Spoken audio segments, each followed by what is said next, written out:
what is the situation with the red heifer now? We heard that they apparently were all disqualified, and then they had a rehearsal. What is the status now?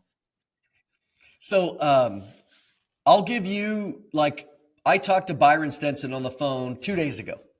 So he called me up. So I'm giving you like the latest, greatest information here. There's been, so let me just back up for a little bit. A few months ago, Byron had told me even longer, 6 months ago, that 2 of the 5 had become disqualified. So basically there were 3 left. And he said, back in April, I was with him at a museum up in Kansas. And I said, oh, hey, Brian, what's the update on the heifers? And he said, well, there's 2 that are fully qualified. There's actually 3 that are fully qualified. One of them just is not as red as the others, but it's still qualified. Okay. So this was Byron's perspective. Well, then when you come to, there was an interview that was done in around May, when there was an interview in Hebrew with the main rabbi, Ariel, from the Temple Institute, and it went international, primarily by the journalist Adam Berkowitz, who writes for the Israel 365 News. He's been covering the temple developments for 10 years. Well, in that interview, the rabbi said, we are currently unsure whether we have a qualified red heifer.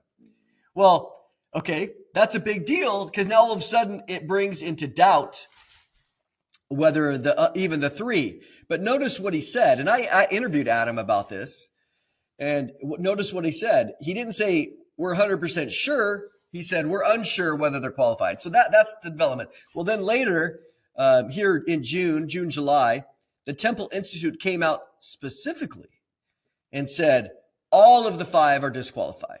Well, so now we have a problem.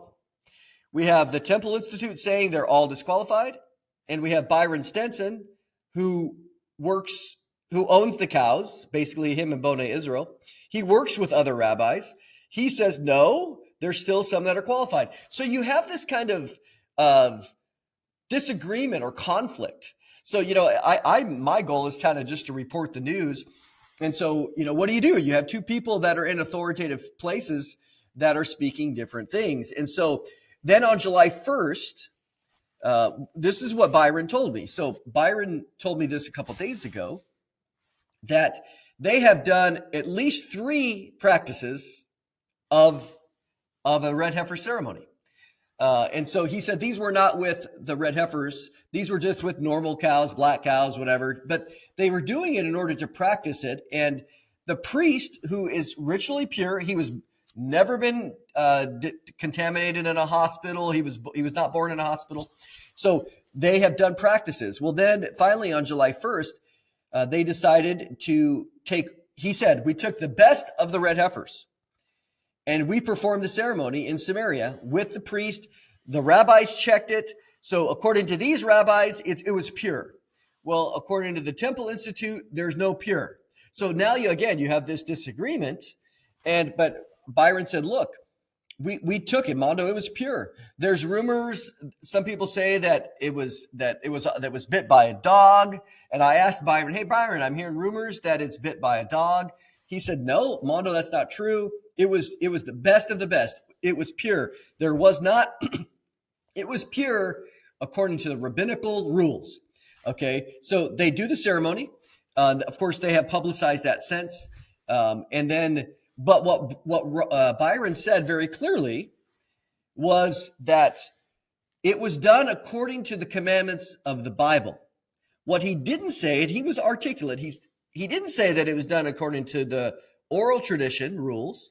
It was done according to the biblical tradition, which it was read, it was done in Samaria. So what's the conflict? The conflict is, according to the traditional rabbis, their traditions, it has to be done on the Mount of Olives. End of story. No exceptions.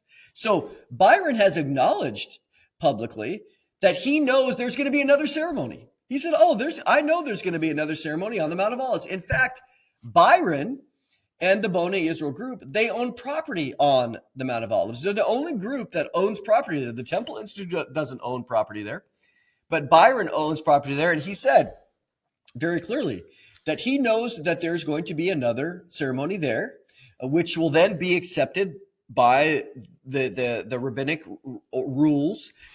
So he's not opposed to it. He's not against it. He said, look, we did it according to the Bible, and we feel that it was done sufficiently according to the Bible, but we also know that there's going to be another one. And so that's where the confusion comes. And now you have some people coming and saying, the ceremony's done, it's over, there's nothing more to see. Well, that's not true either. It has to be done on the Mount of Olives. So that means they need to have another red heifer that can actually be sacrificed then on the Mount of Olives. Yes, and what Byron said, he goes, Mondo, right now we have plenty of potential red heifers. He said that there's full breeding programs going on now, and so it's not an issue anymore about getting qualified red heifers, especially as young animals. It does give us kind of an interesting amount of time, because if there's 2 left of the 5 that he has, it is possible that hairs fall out and other things, and so that could re-engage these 2 to be qualified. And so we got to remember this, that any qualification is preliminary. So it's not until the moment before you put it up on the barbecue pyre, that's when you check it. And so all the ones that they've said, yes, it looks good, it looks good, it looks good. Well, they don't know for sure until that day. Well, the big question now is why are the red heifers so significant for us as believers? I mean, we don't sacrifice, Jesus is the ultimate sacrifice for us, but why should we even be concerned about the red heifers as believers? I appreciate that as well, because sometimes people will misunderstand. And even my perspective on it, and again, I wrote about this in the book. I wrote a whole chapter on what does the New Testament say about the red heifer. It appears in Hebrews chapter 9. And then I have a whole nother chapter, again, discussing how should Christians respond to this? What's the theological ramifications? Because we know that Jesus is the final sacrifice. So the idea of a third temple is relatively irrelevant for a New Testament Christian. We know that we don't need that, and God didn't intend that for us.